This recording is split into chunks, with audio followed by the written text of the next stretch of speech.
Remember that you can always forget to remember, to forget to remember. Where was I going with this?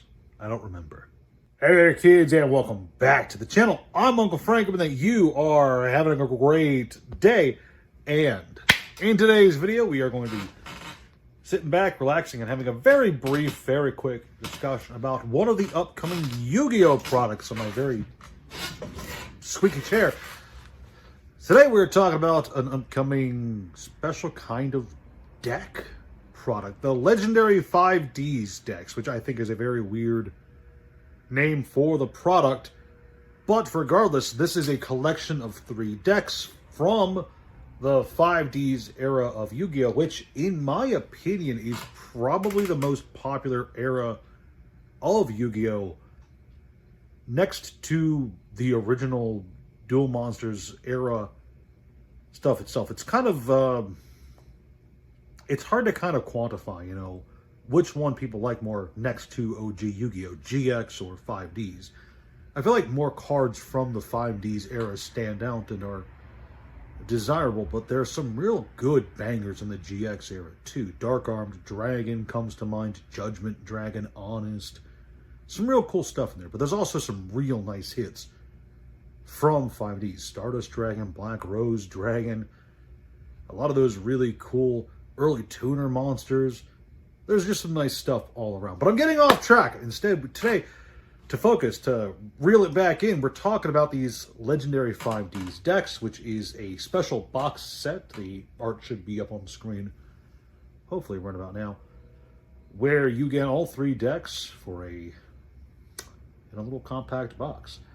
The gimmick this time around for this particular deck product is that each of the decks comes with a chibi version of the lead monster. So Yusei, Crow, and Akiza are featured in this deck set. So Stardust Dragon, Black Rose Dragon, and Black Wing Dragon all get little chibi alternate art cards.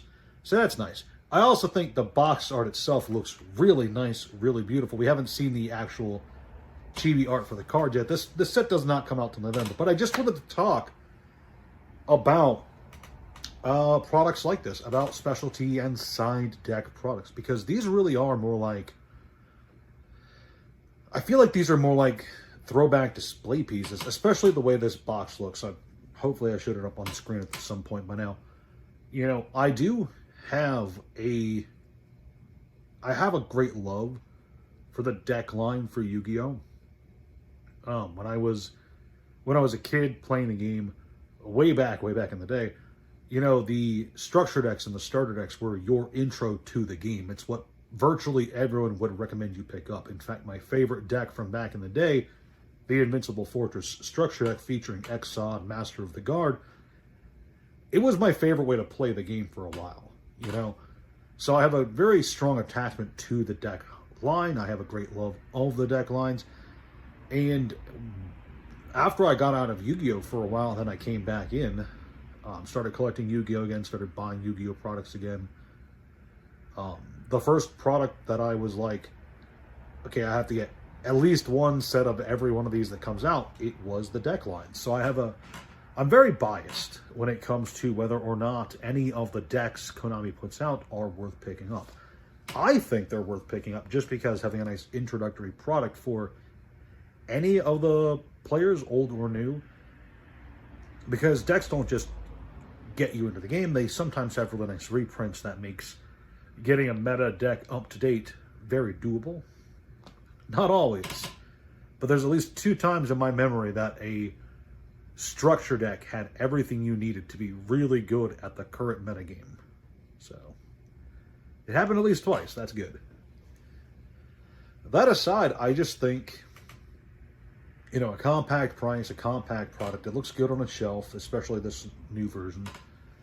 And overall, I think having introductory products, or products that are ideally introductory, I think it's a good thing. You know, I've talked before about how I feel towards the Commander deck lines for Magic the Gathering and how they aren't really an introductory product, especially at their price range, for the quality of the product itself. Most Commander decks that Wizards of the Coast puts out are like, they're over $50. There's a lot of cars passing by. They're over $50, okay? And they are not all that well built. They have cards like Temple of the False God in them. There are so many Commander Precon decks that have Temple of the False God in it, which is an awful card. One of the worst cards you could put into a deck. I'm being unironic with this hatred right here, okay? In my opinion, a lot of the Commander decks for Magic the Gathering are not really worth picking up. In contrast, I think the Yu-Gi-Oh! Decks, while they're not always absolute home runs with the best cards and the most relevant themes, I do think they're nice little introductory packages that are relatively affordable, which is the big draw for them for me. You know, a Commander deck can cost $40, $50, $60, $70, $80, $90, $100, $120, depending on the set, the deck, the commander, etc. Most Yu-Gi-Oh! Decks, just to get in the game, cost like $10, $15. You can buy 3 of them and have a meta-relevant deck. That's pretty good.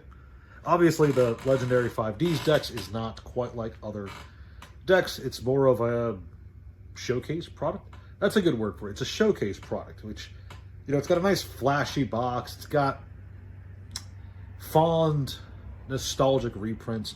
It's a flashy showcase box for people who are already fans of the 5Ds era, just to have something nice to throw some cash at. And I'm not going to fault Konami for putting out a product like this, especially in a time when Yu-Gi-Oh! Is not doing that great in terms of their product offerings and how the wider market is receiving those product offerings. I didn't want to ramble on too much about this. I just wanted to put it out there that, hey, these are coming. They are on the way. I'm personally going to buy 1 or 2 of them just to have them for myself because, as I have said, I'm actually really genuinely fond of all of the Yu-Gi-Oh! Decks that I think I have picked up. Even the Speed Duel decks have been more or less enjoyable. You know, I think overall, it's a fun product line. Another loud car. Busy road tonight. Overall, I think Yu-Gi-Oh! Decks are quite enjoyable, and I am looking forward to more flashy boxes like this one. I saw the box art, and I was like, wow. It really went all out. And why Akiza? Why wasn't it Yusei, Crow, and Jack? Because those are like the 3 main dudes in Yu-Gi-Oh! 5Ds. Akiza's barely a character after the first season.